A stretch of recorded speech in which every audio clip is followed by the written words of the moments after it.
Peace and blessings, everyone. I am so excited for today's show. It's going to be good. It's going to be great. Want to make sure that you all are tuned in today.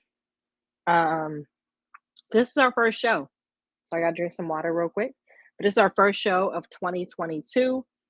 And I just launched the ebook of the Black People's Guide.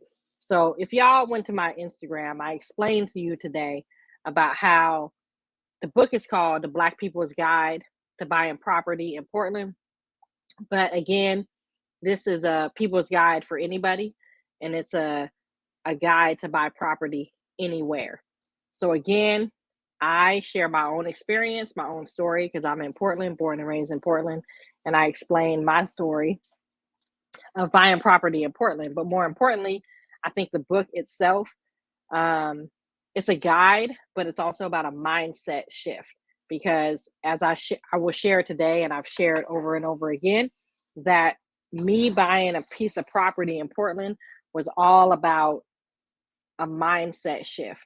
It wasn't like my income increased. It wasn't that I made all this extra money. It was more about having the mindset of ownership. So we're going to talk more about that later on throughout the show. But I'm really excited because the first episode is actually with my realtor, Marquis, Malcom, my brother. And we're going to talk more about him and all that he does. And again, if you are interested in buying property in Portland, then he is someone to go to. So we're going to get into all that in a few minutes. But again, if you're new to the show, if you're new to the Art of Living, I just want to share with you all how this came about.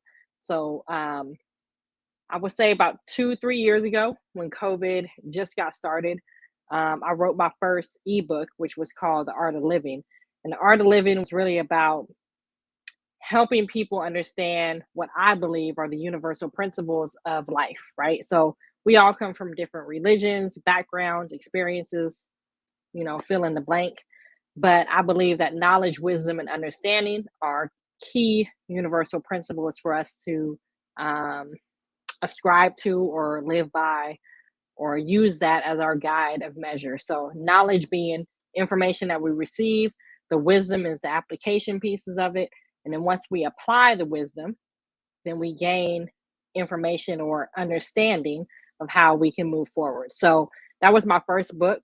It's a hard copy book called The Art of Living. You can go to travelingpillar.com to check it out if you want to get that first book that I wrote. And so from there, I created the Art of Living show. So this is my YouTube channel. I appreciate you all. This is also a podcast. So if you like to drive in the car just to get some information, we have that available to you as well. So we are in season 2, 2022. This is our first episode that we are launching, and it's just so fitting to have my realtor to join this conversation, because I just completed the book, The Black People's Guide to Buying Property in Portland, today. So it's just, everything syncs up, everything is synergy, everything happens for a reason. So our guest today is Marquis Malcom. Y'all may know him, may not know him. He has no clue about the type of questions I'm going to ask him. So it's all good, because that's what we do. This is a conversation. I don't do pre-script. I don't send questions ahead of time, because I like to have an organic conversation, just like we in the living room of our house. So tell a friend. I'm going to give y'all like 30 seconds before I bring him in. But, spread the word out. And I'm going to let y'all know, those of you that have tapped in, if you text the number 503-433-6332 and text the word book, you will get a free copy of the ebook right to your email today. So I'm going to drink some water real quick, and we're going to get ready to have this conversation. And if you have any questions about buying property, first steps, second steps, third steps, anything that you have in mind, please drop them in the comments. It's live. We'll make sure we ask them on the air, because, to be honest, this is I'm not going to say a rare opportunity, but how many times do you get an opportunity to check in with a realtor about buying property and the steps to buying property? I know I didn't have the opportunity, so I love the fact that we can bring that to you today. So, without further ado, I appreciate y'all tapping in. We're gonna bring my brother in, see how he's doing, how he's feeling. I already see how he's doing with the P hat today. There he goes. There he is. How are you? I'm good. I'm good. How you been? I'm good. I cannot complain. It's been a interesting day. I feel like I have not had a break in between my workflow, but it's all good. Here we are. Right? I seen you like a week ago. We was both on the phone like this. Like, what's up? Right, like, hey, how you doing? Absolutely, absolutely. So before we get started I have 1,000 questions in my head. First and foremost, I just want to appreciate you for who you are and the work that you do. Um, you already know I'm sitting in my office. Yeah, We're gonna talk about the house later, but I appreciate you and everything that you do. But give the listeners just a brief bio of who you are and how they can contact you. sure. So I'm originally from Southern California, but I've been in Oregon since 2008. Um, I played sports my entire life, played football through college.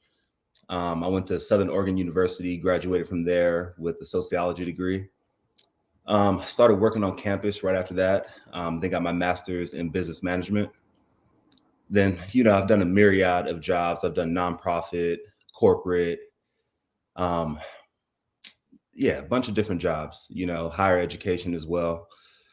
And then I just kind of got to the point where I needed to, kind of do things for myself. I felt like I had the tools and the knowledge and, just got to the point where, I just got tired of working for people and wanted to do something that was still empowering for myself and my community and the people around me. So that kind of led me up to today. I'm real, me, I'm very hands-on. So it's real easy to get a hold of me, calling me, texting me, direct messaging, email, all that good stuff works. So Absolutely.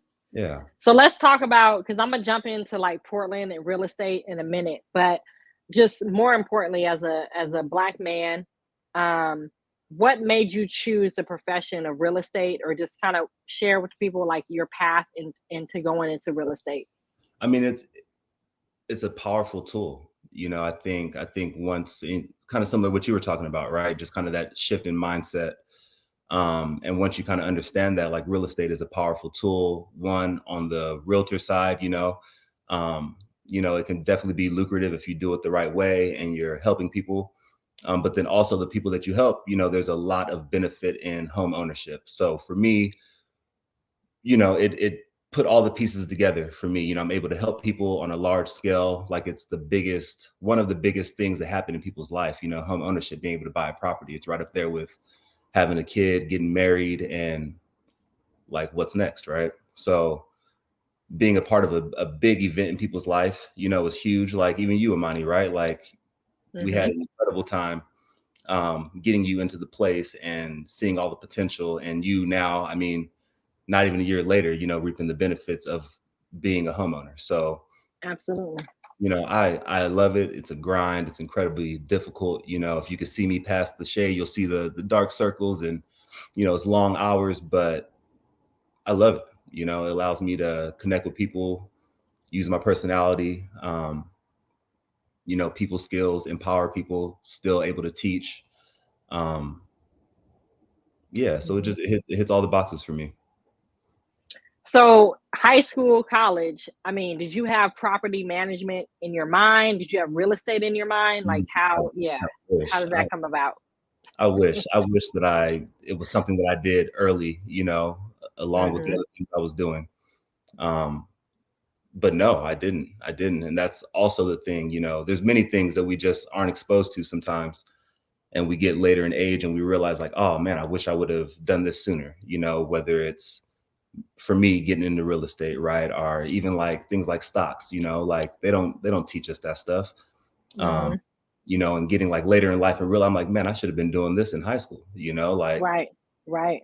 I'd be retired. I'd be real close to retirement if I would have been doing things in high school like I'm doing them now. But to answer your question, no, I didn't.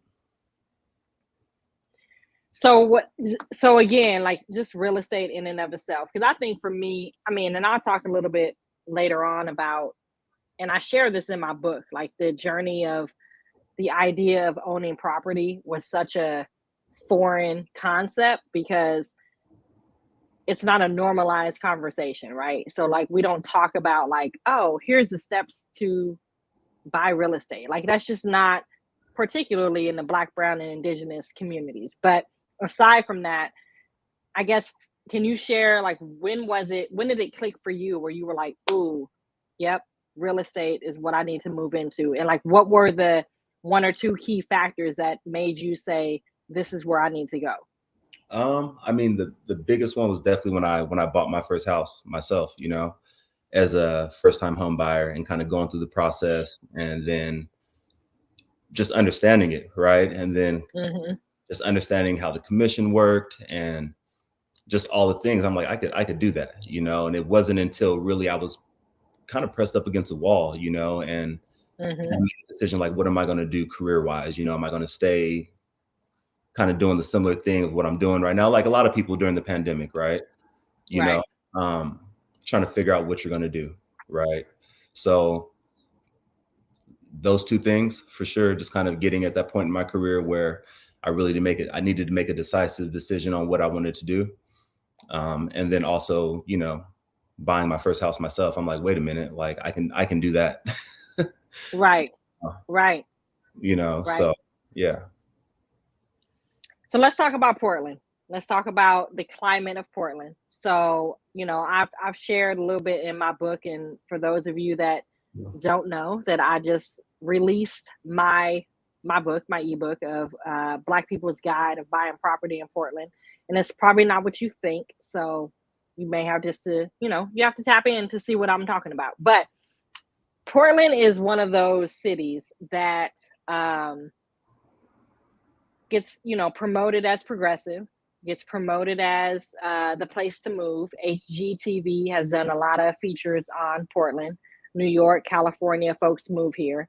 What would you say, what makes Portland so unique in the sense of people wanting to buy property, if that makes sense? So like what is it about Portland and the landscape of Portland that's attractive to out-of-towners? And obviously those of us that have been here, we kind of know what Portland is about because we stay here. So, But what is it for you as a real estate agent? What is it that people are looking for or what is it that they see in Portland that they, that they look for? Yeah. I think, there's a number of things, right? I think one, it's still on the West Coast.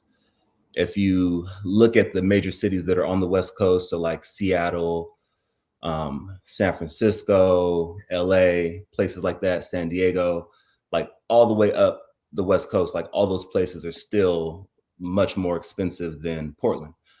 If you're from Portland, it definitely feels like things are really, really high. Things are really, really expensive. But if you look at the entire landscape of the coast, Portland is still relatively cheaper than those places, right? So if you're in those places and you've in one of those big cities and you've kind of been there and you're able to maximize your earnings from there, and your equity and property, and you're kind of like, okay, it's built all the way up. We're ready for something that's a little smaller feel. You can take your money and you can come to Portland and you can do well. So I think that's happening. The pandemic for sure, with people working from home, the tech sector, down in Silicon Valley, they're able to just kind of work wherever they want. And, they that are just that they can enjoy themselves, still kind of have that lifestyle that they enjoy, but on a smaller scale. And, it's just cheaper property for them and they have the means to do so. So, it's all about perspective. It's definitely all about perspective. Because like I said, if you're from Portland, you're probably looking at things like, what is going on? Right. Crazy expensive, but if you look around, it's not. So I still encourage people, especially with interest rates rising, like you got to get in, got to get in because it's just going to go up. And, you'll miss the train, you know? So, Yep. and your first property is not your last property. That's the other thing people don't realize. They think that you buy a house, that's where you're going to be for your life. And that's just not the case. You know, you build your equity and then you use that to get to the next place you really want to be. Right. I'm so glad you said that, because one of the things that I shared is like, I shared in my ebook, is like, there's so much pressure or like misinformation when it comes to like getting the process started, right? And I share that like once you get the process started, once you find a realtor, once you kind of get going, it's really, it's easier than we think. And again, I cannot stress about the Black, brown, and indigenous communities that, you know, again, these aren't normalized conversations. These are not conversations we're having at the dinner table, you know what I mean? As a general statement. But to your point, like once you get the ball rolling, one, the house doesn't have to be your permanent. It doesn't have to be forever house. You know, it can be the house that you live in for 5 to 10 years, and then it can be, you know, you build from that. So I think for me, when the process got rolling, and then when I realized, I'm not gonna say it's easy. I ain't gonna say easy, but it's easier than we think. I'll just say that. I agree. And once you get past that, then you realize, to your point, that like your house, the first house does not have to be your last house, you know, and it's leverage, it's building on what you establish. And so I think, and I just want to hear your thoughts to that. Like, you know, what is it, first of all, what is it about the myth that we believe that like we can't attain ownership? But then more importantly, what is it that helps us get over the hump of the first house, and understanding that, you know, legacy and ownership can be longevity, you know what I mean? Like you can pass that on to your children and so forth. So just, you know, just kind of your thoughts on that. Yeah, I think it definitely starts with things we're doing like this, right? Like this is combating the lack of education that we get at the dinner table, you know. So I think people like yourself, people like me, and from my perspective too, like there's a lot of realtors of color that I'm connecting with and that I'm seeing, right? And I know that they're doing similar work that I'm doing in, you know, trying to empower the community and a lot of education. Like every time I look up, there's always, you know, another Black realtor, another realtor of color doing home buying classes and doing things that are drawing people in and getting them prepared and giving them the knowledge, right, to do the thing. So I think that's incredibly encouraging, you know, from a bird's eye view, right? It's bigger than just me and my business and who I'm helping, right? Because I can't help everybody. You know, I would love to, you know, but I can't help everybody. Right. So it's really dope to see that that is happening, right? So there is a shift in, you know, the lack of knowledge that we had to now, you know, there's a lot of knowledge that's coming out. There's more accessibility, right? Just in general, right? Even if you just take away, you know, the oppressive component, the race component, like even if you strip all that away, right? There's just more accessibility for everybody now, right? Right. So just that accessibility of information has definitely helped. Like you mentioned, you know, it's definitely a mindset. It's a mindset shift. I actively watched you go through that mindset shift, you know, like I actively watched it and I knew it was happening and I allowed it to happen. Right? Like I didn't come in and be like, what are you like you were doing a very normal process of shifting, you know what I mean? So, you know, there's a lot of different factors, you know, it's a little, it's ironic to me, right? When we're talking about land or property that in our communities, like we haven't always seen the importance of that. Pretty much what's been taken from us, you know what I mean? Right. Like, Right. like, so that part, I think once people also connect those dots, right, that land property is like super, super important. There's a reason why, you know, it was taken, right? So it's a very fundamental, to me, like connecting that dot is a very fundamental understanding of empowerment, of understanding like property is powerful, you know, so Absolutely. the acquiring property, and for especially like one things that I really enjoy is people like yourself and a number of other clients that I've helped, like old school Portland, Mm-hmm.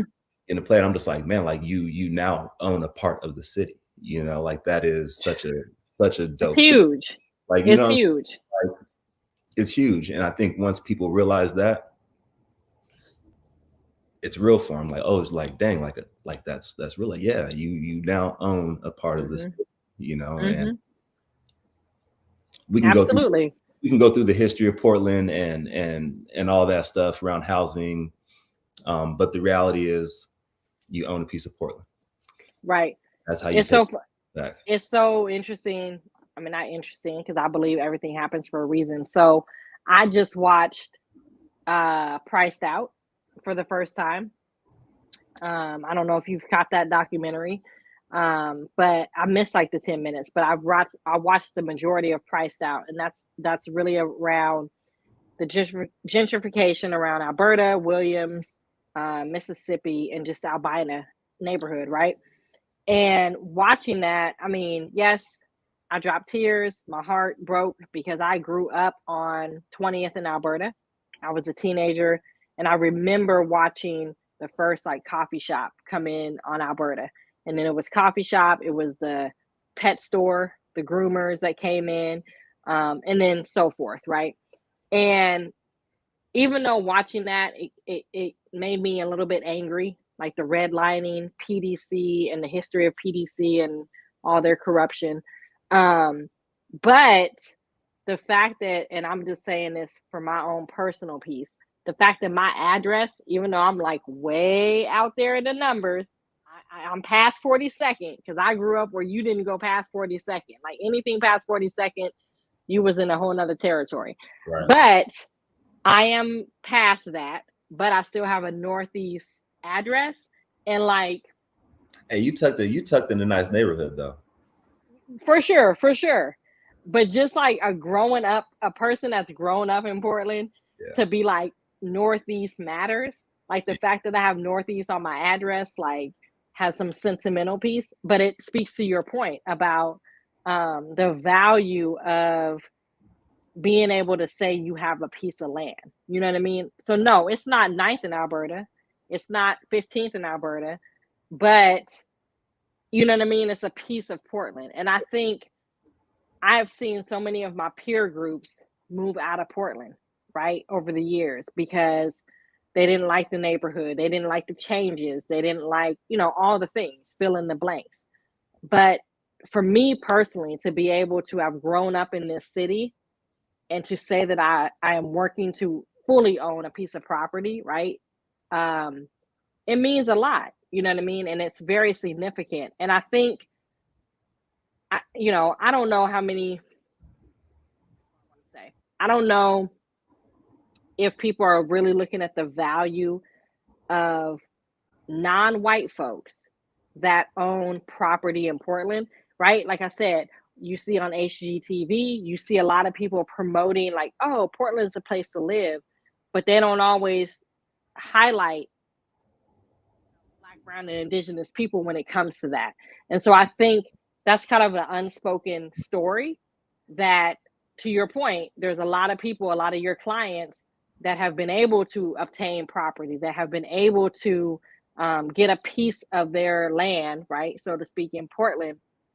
And our story isn't being told. You know what I mean? Now we're creating our own story through a YouTube that I can broadcast, to thousands of viewers. But also, I think that's a story that's not told. You know what I mean? So I just want to throw that out there into this conversation as there are people that look like us that are acquiring pieces of this land, but we're not publicized, so to speak, or not talked about. You know what I mean? Yeah. No. Yeah. I mean, that's always the case, right? Right. Until it's lucrative, Right. Right. But again, that's where we take our power back. We tell our stories. We control the narrative. There's power in that too. Yep. I'm big on Yep. taking the power back and not being so reliant on, and not saying that that's what you're saying, but just to Sure. that, like, how do you combat some of those things? Is, you tell your own stories, create your own platforms, again, like what you're doing here. Mm-hmm. And people pay attention. It's about consistency too. We are always kind of skeptical, and for good reason. So we sit back and we watch and we wait, a little bit, and then, once we see there's a lot Mm-hmm. of consistency, then we jump in. So for me, Right. it's about being consistent and sticking to it. Real estate is for the long haul. I've worked with some folks over a year right before we got them in something, just kind of prepping them, getting ready, and helping them Mm-hmm. change their mindset. And that's a big part of it. So Right. that's also something else that I provide. Not a lot of other realtors like doing that. Who wants to work for that amount of time? Mm-hmm. It's not about that. It's about the connection. I don't know how long we worked together before, we were really in motion, how many conversations we had, before Right. Yep. we really, really hit the ground and made it happen. So, but that's what it took. Mm-hmm. You weren't just gonna be like, all right, let's go and do the, let's go do the thing. Right. Right. It took a minute to, to get settled and know that that was exactly what you wanted to do. Absolutely. And I share that a little bit in my book. So just a little plug, real quick commercial. Anyone that's listening right now, if you text book to the number 503-433-6332, you get a copy of the ebook at no charge. I'm sending that to anyone that's listening. So make sure you tap in. And I actually share a little bit about the process that you and I were in, how I went to Puerto Rico. I came back. I was like, what's the deal? And you were like, I don't know. You tell me. And Yeah. I was like, so I that's said, you went on vacation, you tell me. I didn't, so right. I looked up, you was gone. So you tell me what's up. Gone. So that's all. Yeah, absolutely. That's all I wrote. I had to write that in there because that's all part of the story. And Yeah. there's a lot of the story that's not even in the book, but Yeah. it gives the people enough, understanding of how when it's your time, it's your time, and Yeah. so all the things will align. And I believe that energy in the universe, play a huge role in the work that we do. And you just know when it's your time. So um, I do want to talk about you personally as a businessman. Yeah. Um, you apparently you're like a rapper or singer or some more stuff. You done dropped some tracks. I definitely don't It's sing. all good. Right, right, right. But you done branched out from real estate, Yeah. connecting to real estate. So, um, yeah, share with us the little Tupac version Uh, of Broker Malcolm. right. No, I think, yeah, I think real estate's really difficult. You have to find ways to set yourself apart, but you also have to Mhm. find ways to have fun, right? And because it is a grind, it could be super stressful. So, I've always been really good at writing. So, when I was younger, I enjoyed writing. I could write songs. I was a big Tupac fan, still am. So I was always encouraged to write, because I was a big Tupac fan, and that's what he did. Mhm. So I always could write songs. In college, I had fun with it. Made music in college just as something else to, have a good time with. So now it's kind of cool where I can actually use that. It's incredible marketing and branding, and actually like super creative to talk about real estate, but in like music form, and it not be like corny. So I think it's kind of cool. I don't like to say that I'm a rapper per se. I'm Mhm. a businessman that can rap. You know, um, Right, that Jay-Z style. I got yeah, you. but I'm not a rapper. I'm not out here living a rapper's lifestyle, going on tour and doing all that. Would be nice though. Right, right, right.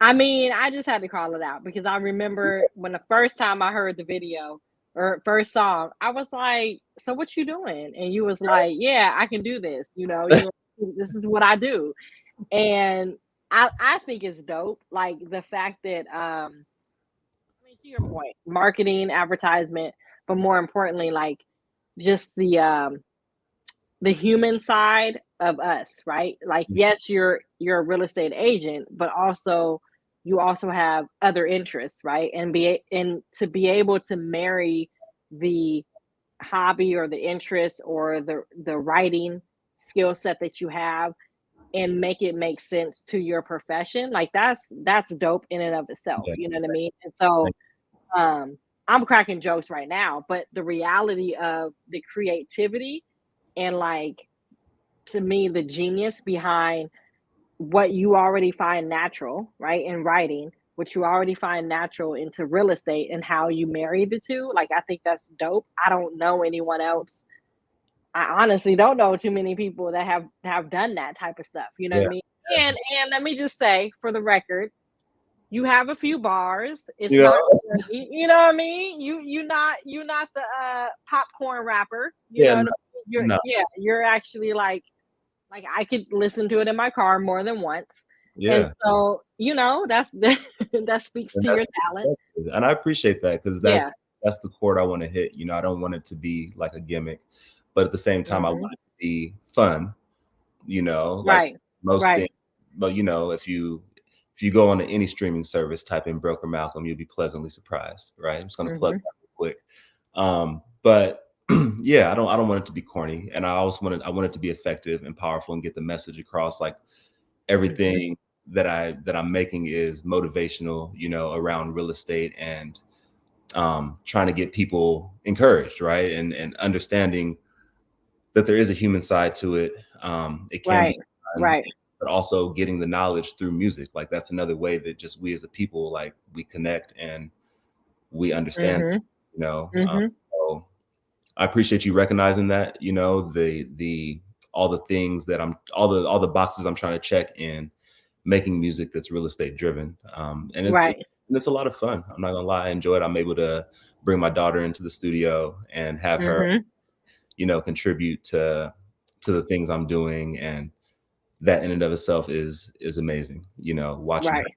you know, get on the microphone at 8 years old very comfortably, you know, and Right. Yep. it's the engineers like, man, like she knows what she's doing. I'm like, yeah, man. I'm like, Right. you know, Right. it's pretty cool. So it's given me a lot of joy in a lot of different Mhm. areas, you know, being able to be creative and bring that artist side out of me, and then also use it for business and connecting with Mhm. people and bringing my daughter in.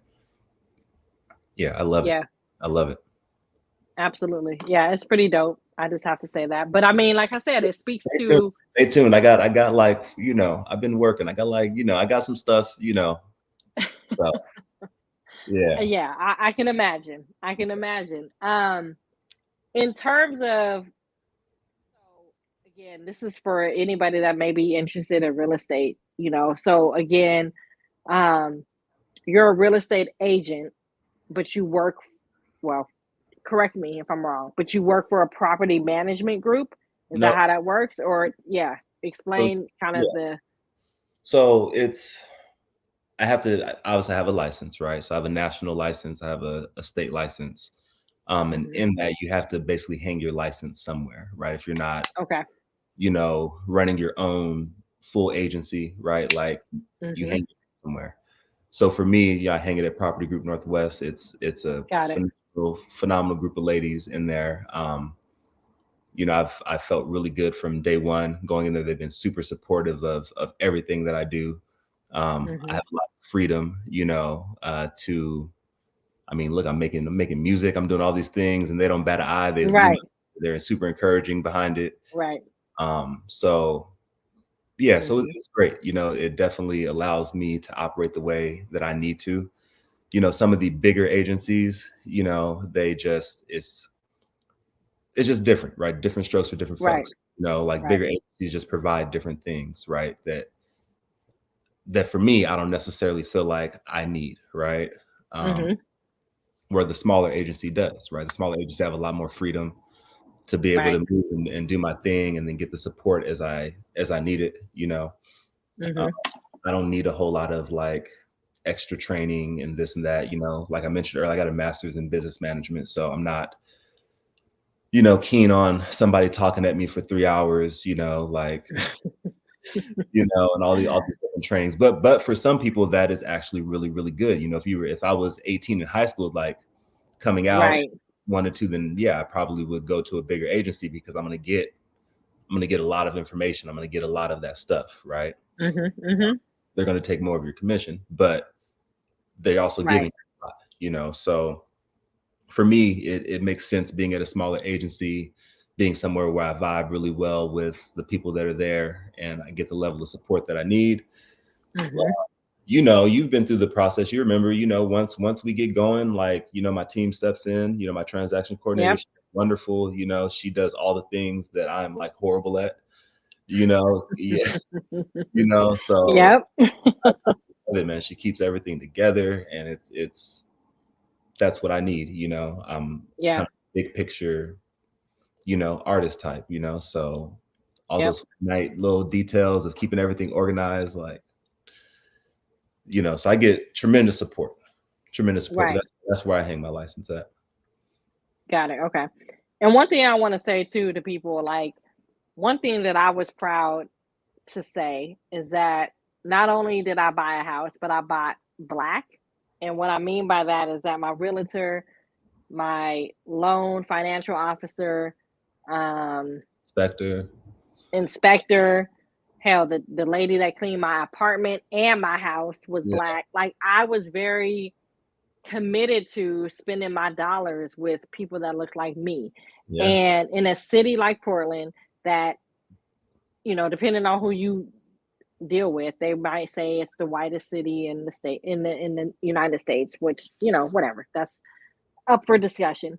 But with all that, I was able to circulate my dollars from my real estate agent to the financial officer, the loan officer, to the appraisal, to the inspector. You know what I mean? Like, and the person that cleaned my apartment and my house, all black. And statistically, we know that I think the black dollar circulates in our community within 6 hours, as opposed to other communities where it's like 6 days, 6 weeks. I mean, it's a lot longer than us in terms of 6 hours. And so for me, I took pride in being able to, between the down payment, which was not 20 cents or $20, between the down payment, between all that I was able to give back to people that look like me. You know what I mean? And I didn't even talk about in my book, I didn't even talk about the sister at the title company who, I'm just going to say this for the record. So my DNA, and I share this with you because we connected. So my DNA, my left hand, I have an extra, what they call a 6 finger. And the sister at the desk, who was directly from the motherland, was like, "Oh my God, you're from this tribe." And I'm like, cool, because I ain't done my DNA ancestry.com and African ancestry. Let me plug that. I haven't done that. So she was ending up telling me my whole history lineage. And then, that was like before I dropped off my check. So I'm only saying that to people just to let y'all know there's so many signs that the universe will give you when it's the right time. And so between doing all things black, between meeting the sister at the title company, when I gave my down payment, like, it just felt really good. And do you remember that I was putting? Do you remember what happened? Because I wasn't there for that conversation. Remember, I showed up. No, you wasn't. You and the sister connected, right? Do you remember what happened downstairs? Do you remember what happened after that? When I came downstairs? No, after we finished signing, right? And remember, because I came in, you were already signing. I seen the sister at the front desk, right? Said hello. Okay. She was like, "Oh, you must be here with Imani." Like, she's in here, right? She let me in, right? You finished signing and everything. We left. Saw the sister say, "Oh, we chatted for a minute, then we went downstairs." And then you were telling me about the conversation with the sister that you had about right. And do you remember my response? We called your mom. That's what I remember. Right. So I'm like, mom. Because my mom has it. You know what I'm saying? My mom has the same thing. I was just like, so the fact that, like, I wasn't there for that conversation, all those dots connected from her knowing, you having it, then Like we would have never had no conversation about a six At figure, all. At you know. all. And I At know that all. sounds weird to people listening. It's probably, but it's literally Absolutely. it's a normal thing. But Right. And this is like even my son was tripping. My son was like, "Are you an alien, mom?" I was like, "No, little boy, be yeah, quiet." But I called my mama, I called my brother, I called my cousins because we grew up with this whole like, yeah, this whole piece of our identity, right? And then to your point, like the fact that the lady that I'm giving my check to has a DNA connection, right, of the same lineage. You and your mama and your DNA, like again, people probably think, whatever they think, but this is what I mean by once you make up your mind, and this is what I talk about in my ebook. The buying a house, let me say this, like buying a house, people think it may have a monetary piece to it, and of course you do have to have a down payment, you got to have your stuff together. Excuse me, I was about to start cussing. You do have to have your stuff together, but there's so much about energy and just the connection in the universe that's unspoken that people, oh I yeah, guess, don't even think about. You know what I mean? And so, like, for me, it's all about your mindset. Like, and I say this in my book so many times, like, my income did not change. You know what I mean? Like, it wasn't that I inherited a bunch of money and I was like, ooh, Marquis, I'm ready. Like, none of that was on the table. The reality was, I began to switch my mindset into ownership. yeah, And so I just began to, on an every single day basis, I was like, ooh, I can buy, ooh, I can own, ooh, I can. And that's what led me to just being able to believe in myself that I could actually buy a piece of property yeah, at the age that I'm at. I'm telling y'all, like nothing, I didn't get, there wasn't a lump sum of money that just appeared in my lap. You know what I mean? Like it was literally a mindset. And I cannot stress that all things that we want to do, everything that we want to achieve is literally rooted in the mindset. When we begin to shift our perspective, when we begin to have more confidence in ourselves, when we are like, you know what? I don't know how I'm gonna buy a property in Northeast Portland, but I'm gonna do it. Like when we just make up our mind, you know what I mean? Things come into our existence and things verify. I'm not even gonna say things because that makes it sound abstract. Circumstance verify our belief to be able to achieve what we want to achieve. You know what I mean? So 100%. yeah, I mean that's literally, And even on a more to even yeah, take that right. If some people are thinking like, oh, that's a little like foofy, right? But to even right. take what you're Come saying on. more on no, because I'm with you. Mhm. That's the Sagittarius in me. Mhm. Uh, Mhm. but even to make it more practical, right? Like once you make your mind up and you decide this is what I'm going to do, you're going to start taking steps to figure out Yes. how to do it, right? Just on a practical Yep. level, right? Just mindset, Yep. you're going to do this, you're going to take steps. You might hit roadblocks, but then hitting those roadblocks, you're going to find how do I get over this roadblock, right? Yes. And Yep. before you know it, you figured out the path, you got the thing, and you're like, look at the universe, right? Yep. Absolutely. Right. But it's Absolutely. so there's a practical steps that you take just when you change your mind step too. So it's not even this foofy Right. foofy this year. You're actually doing the thing to set out. Your mind is a powerful thing. So once you make your mind Yep. up, you start doing the thing, right? And then things do Absolutely. start coming to you and lining up. And I do think I want to go back a little bit about what you said about like energy, right? I think Mhm. there's also a component, right, that people don't really talk about, like the actual energy in a house, right? Like I could tell you, I go into certain places and I'm like, the energy in this house is off, like, nah, right? Like this Mhm.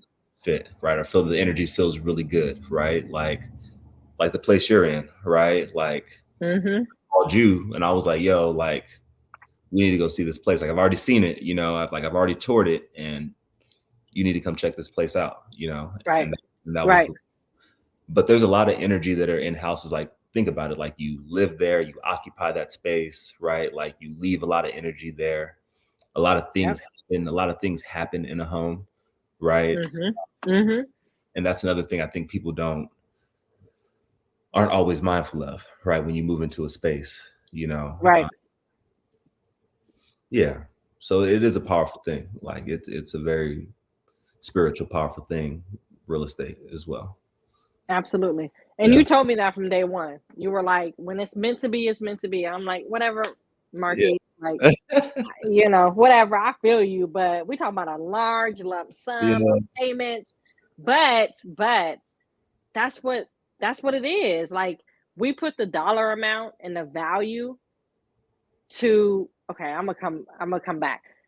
We The reason why I think the conversations about home ownership, aside from white supremacy, which we know we can outline that, but aside from that, we know that when we're talking about making the purchases of large sum, when you're talking about people that are particularly grown up in a poverty mindset, when you talk about taking a loan out for 400,000, that sounds crazy as hell, right? So we just steer away from that, right? But when you put that value in its proper place, because it could be 200,000, it could be 100,000, it could be 500,000. The number doesn't matter, right? It's the fact that when you begin to, I guess, operate in that law of manifestation, then the number doesn't matter, right? Like, to your No. point, like, you would tell me, like, when it's meant to be, Imani, it's meant to be. And in my head, I was like, okay, the loan, I got to figure out the down payment and all.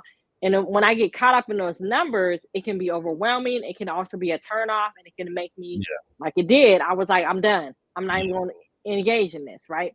And so I think, I guess what I'm saying all that to say, for people that are listening to this, the first step is usually the hardest step, right? The first step of getting over, like, the fear of the loan amount, the fear of I don't have the down payment, the fear of I'm not sure how I can do this. When you get past that, all things really truly fall into place. Yeah. And you told me that. I had my friends tell me that. They were like, just get a realtor. And I'm like, what? And they were like, just get a realtor. Everything is good from there. I'm like, really? And literally, like, I can bear witness. Like, that is truly the first, second, and third step. You know what I mean? But sometimes our own fear and insecurities, personally or just whatever, beyond us, it prevents us from doing the first step. And I think that one of the things that I've always appreciated you is just the realness and the transparency. And I don't know about other realtors. So if they're not like you, they're whack, because no, because the You'd be hard pressed to transparency is find one like real. me. I'll tell you that much. You'd be hard pressed to find one like me. There's some good ones out there. I'll tell you that. No, for real. There's some That's what. really good agents out there.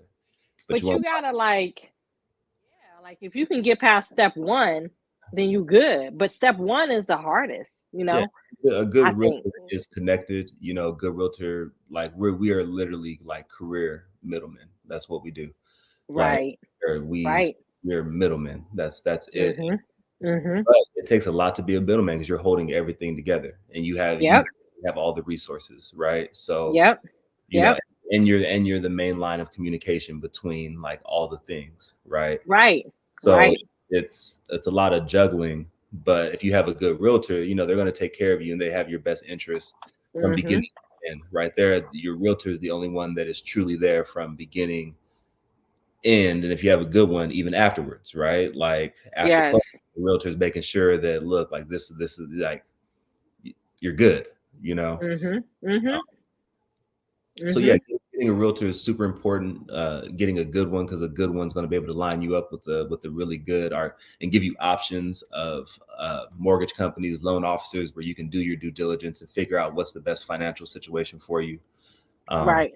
and then, like you said, Right. from there, you once you get that pre-approval, for whatever amount you're approved for, I tell people that's like the golden ticket in Willy Wonka.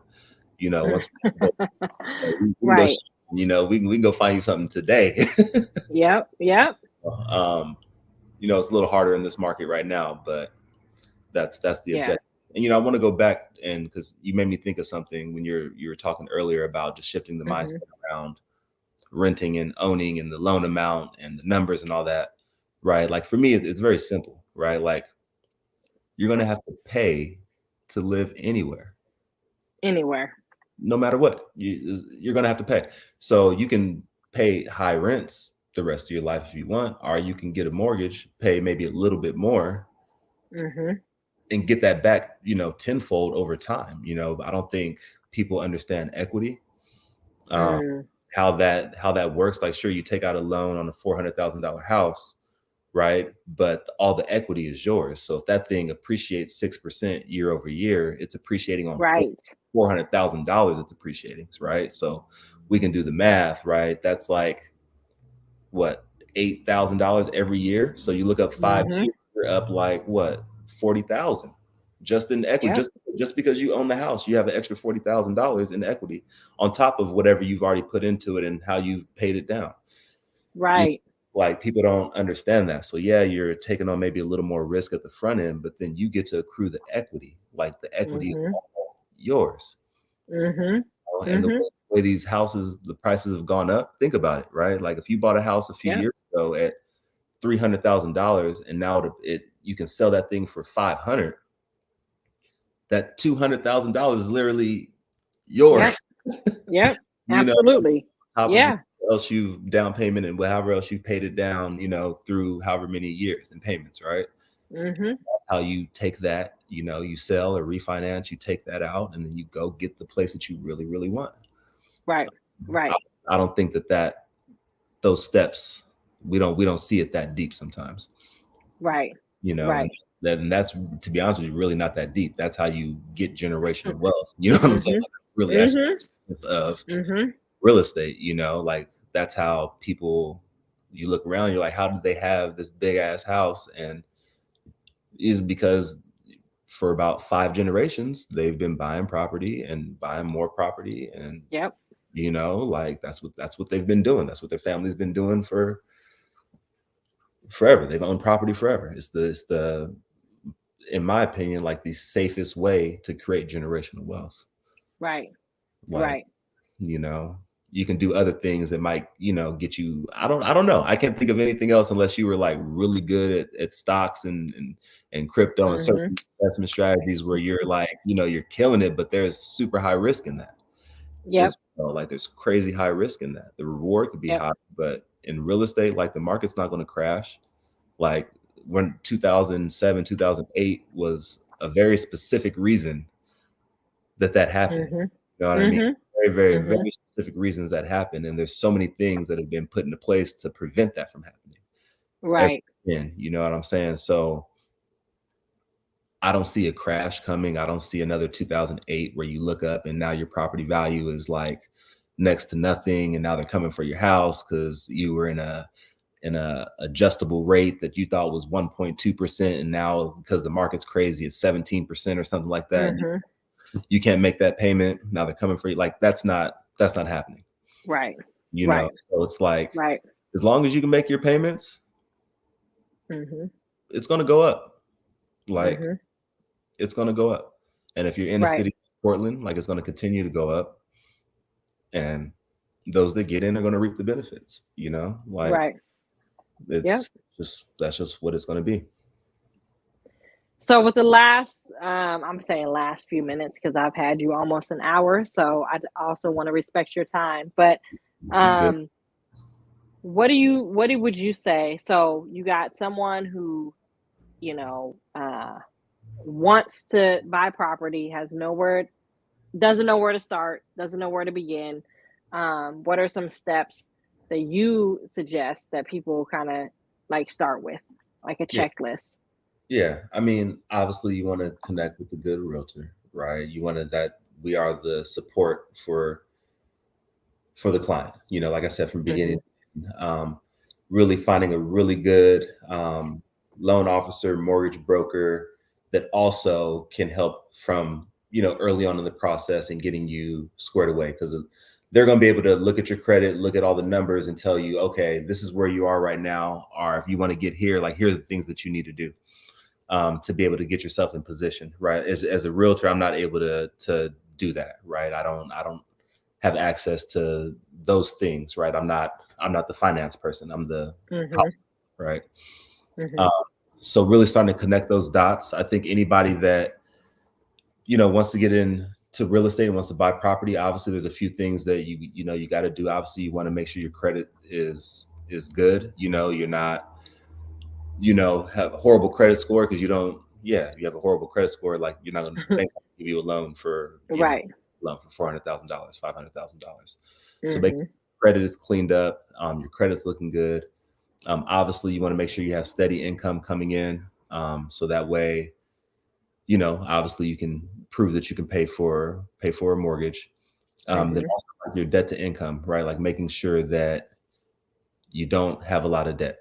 You don't want a lot of debt, because your mortgage is going to take up a lot of that space in your debt to income, right? Mm-hmm. Yep. So clearing debt, getting things out of the way, not buying cars, or maxing out credit cards and things like that, because all that plays into part of how much you can actually afford, Right. in the market. So those things I think that anybody can do, right? Cleaning up your credit, steady income, Mm-hmm. eliminating debt, not accruing any more debt. Obviously, if you can get more income, the better. That helps your debt to income as well. But then Right. really surrounding yourself with those resources, realtor, loan officer, mortgage broker. And really between those two people, you really have what you need for at that point to Right. kind of push forward and get it going. Mm-hmm. Mm-hmm. Yeah, that's one of the things. So I added a checklist in my ebook for folks. And again, it's not a yes or no, like, oh, if you answer yes, then you're good to go, or if you answer no, you're good to go. Like, one of the things that the checklist, one of the questions in the checklist, it says,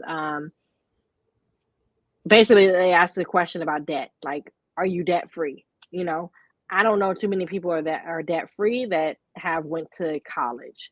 Right. So it doesn't require you to be debt free to be able to be in position to purchase a No, house. So no. one personally, and if I'm sharing, like, I was in a position where I had taken care of all my debt other than my student loans. You know what I mean? So all that was on my record, that the real, folks could pull, was my student loans. And so Yeah. I took care of all the other BS debt, and, still had student loans. So I just want people to know, like, whoever you get with in terms of a financial officer or whoever, if you're doing checklists or whatever, please don't take the checklist as a this or that. Like, it's not that. It's just it's to prepare you to consider, certain factors. One of the things in the checklist that I have is, like, do you have a financial plan that if the worst case happened, do you have a financial plan to take care of your house payment?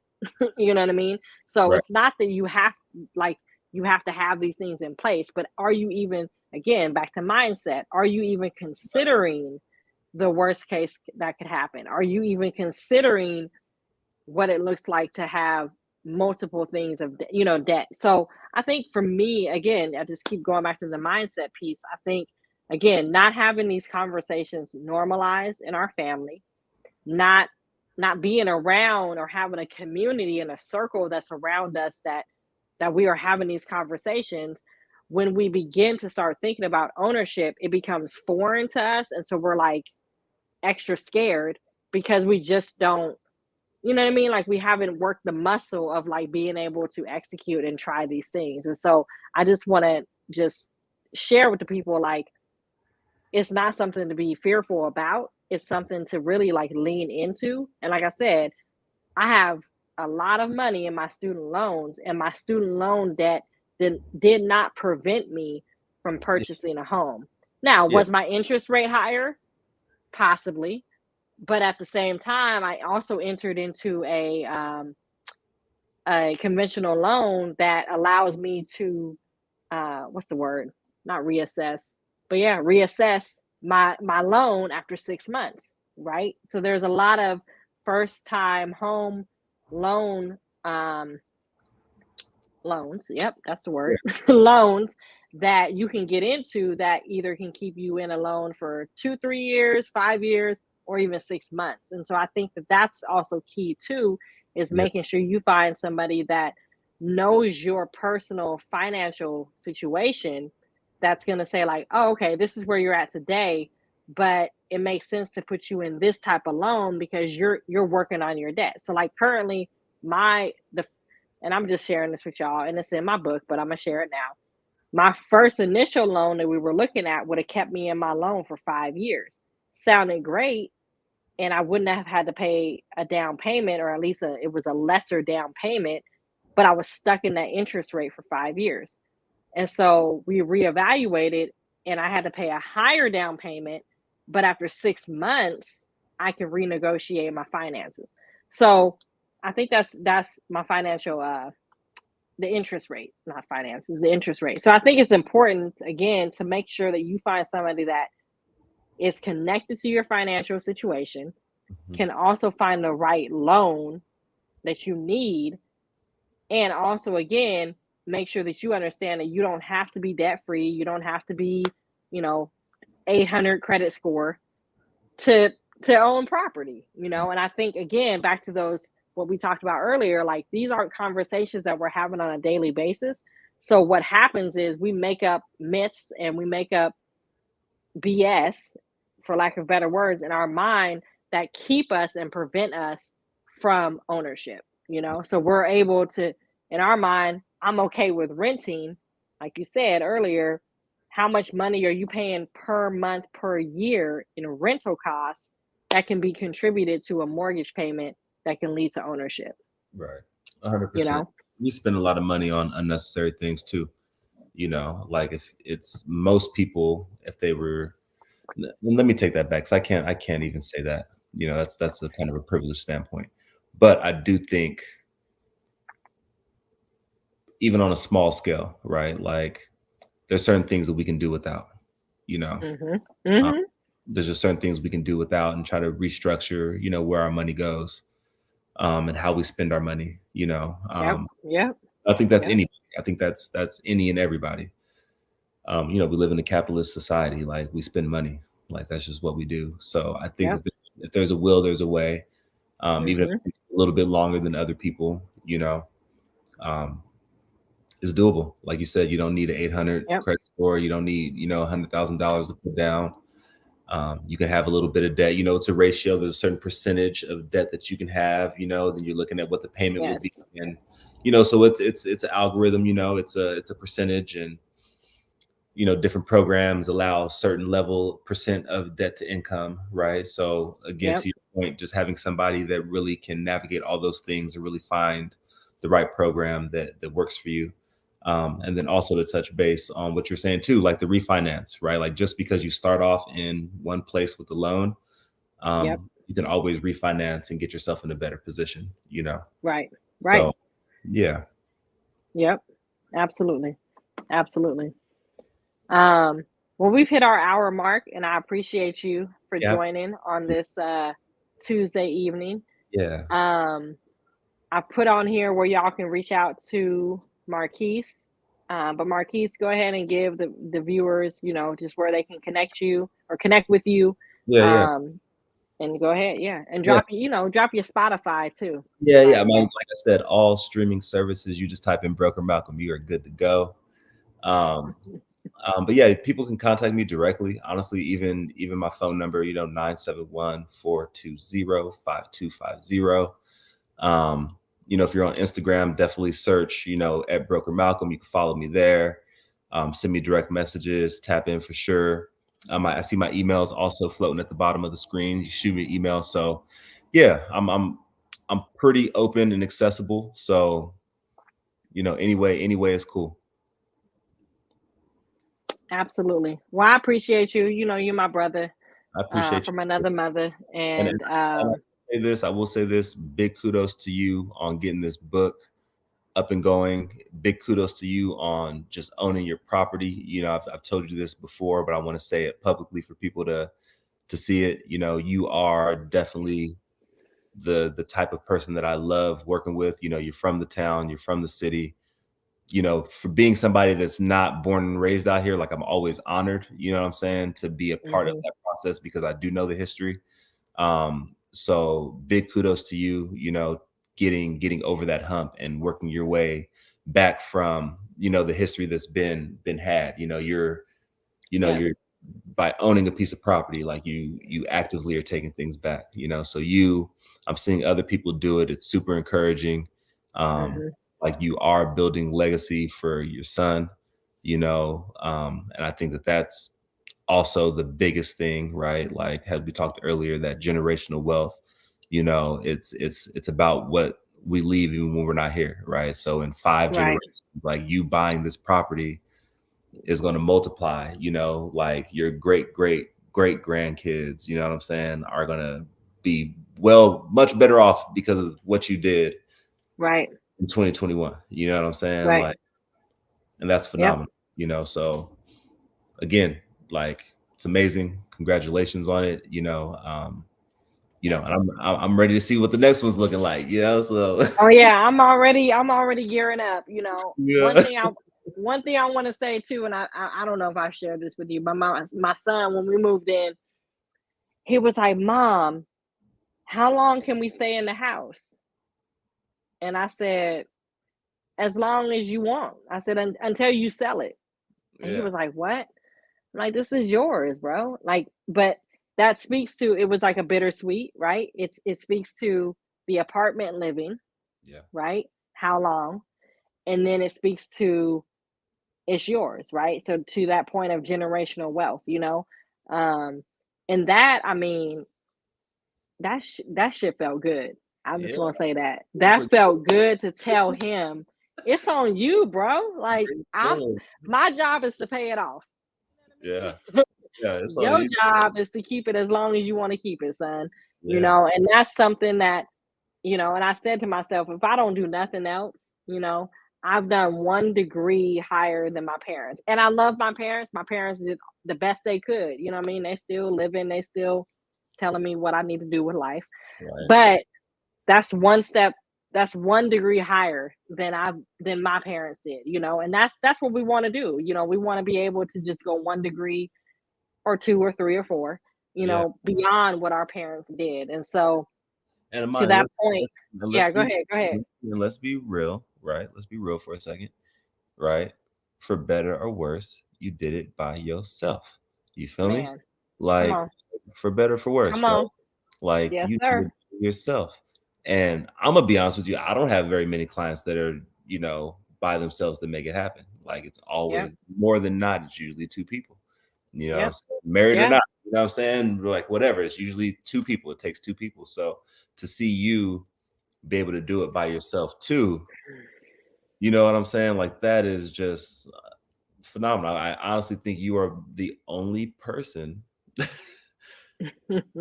that I've closed the house with that's done it by themselves. I might have to Mm, look back. I could be wrong, but I'm pretty sure. I'm pretty sure. that's nothing but God, but No, all praises due to God. Absolutely. I love it. Yeah, I love it. that's real, I love it. and yeah, yeah. We can go on a whole nother No, conversation about that part, but I just wanted to put out that was I wasn't I trying love to. it.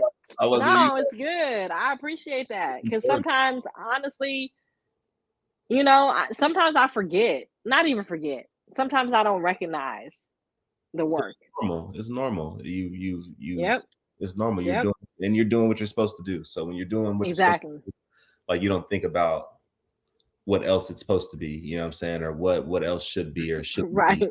And you just doing 100%. what you're doing. Just You know doing what it. to do, and Yep, you know what I'm saying. You don't realize some of the things that you're doing that are actually really amazing. You know what I'm saying, because you're just doing the do. So yep, yep, uh, yeah, yeah, yeah. I love it. I love it. I appreciate it. I appreciate it. Y'all make sure you check in with Marquis if you need a real estate agent, if you need whatever, just tips on the trade, just, whatever, all the stuff. All Tap in, tap in, tap in. And lastly, if you want the book, the ebook, just drop the word book in the text, 503-433-6332, and I'm giving it away today only for those that hear this message. If you ain't hearing this message, you got to pay a full price. Hey, But give me that number one more time, sis. 503 yep, 503-433-6332. book. I know you're not texting. I sure You am. can, no, you can, but I sure am. I'm trying to make sure I get my copy. you might have a gift in your email already that you don't even Oh, know about. You oh, don't even know about it. You might already have it. But okay. thank you but you just showed the people what they need to be doing. So Exactly. thank Hey, you. I ain't Mm-hmm. else. I'm getting it how everybody else get it. But I do need to come check you out. I need some sage. I need some things. So I got you. yeah. And make sure y'all check out his music. He was real shy and humble about his music and his Spotify accounts. But y'all check him out, And Broker Malcom. stay tuned. There's more to come. I got some things in the works, so there's gonna be more to come. So Okay. yeah, I All appreciate right. this. You take care. Yep. I appreciate you too. Thank you. I love y'all. Yep. Peace. There it is, y'all. So that was my real estate agent. That's my realtor. That's who helped me to be in this house that I'm in right now. And most important, I pray there was some words, some wisdom, some information that we gave you that'll help you not only inspire you, not only empower you and motivate you, but most importantly, let you know that you can do whatever you want to do when it comes to buying property in the city of Portland. Black, brown, and indigenous people, we have been left out. We've been redlined. We've been oppressed. We've been blocked. We've been all the above. But in 2022, there is a way to freedom. There is a way for you to access what you need. So I pray that this show was a good show. And I'm going to tell y'all right now, text the word book, BOOK, nothing complicated, 4 letters, book to 503-433-6332. You're going to get a code and you can access the free ebook for yourself. Now, I'm going to tell y'all right now, my ebook is not a step 1, step 2, step 3. It is my journey, it is my execution, and most importantly, there's a checklist and connections to links to the people that helped me purchase the house that I'm in right now. And I'm going to tell y'all right now, I don't know what everybody else is doing, but I have never obtained a copy of a blueprint of how to buy a house in the city of Portland. Hell, to buy a house anywhere. So I'm not saying that I'm the first, but I only know myself that has put out a blueprint of how to own property in the city of Portland. So, with that being said, support your sister. You can text the number, get a free copy, or you can just promote it through Traveling Pillar and tell people to buy the property book. The book on property is $13.33. That's it, $13.33. You got that in the seat of your couch right now, the seat of your car, the seat of your pocket. So just support your sister. I put my story in it. I put my testimony. I share with you the points of transition, the points of that I think were milestones for me to be able to purchase my house. And most importantly, like I said, I hope it just inspires you to be great and do what you need to do. This is something that we have to normalize in our community. This is something that we have to normalize in our lives. So, home ownership, property ownership, and most importantly, how to do for self. All right, y'all. Until then, peace and blessings. Tap into the art of living. I am your host, Imani Muhammad, 2022, first episode going down. I appreciate you. Peace.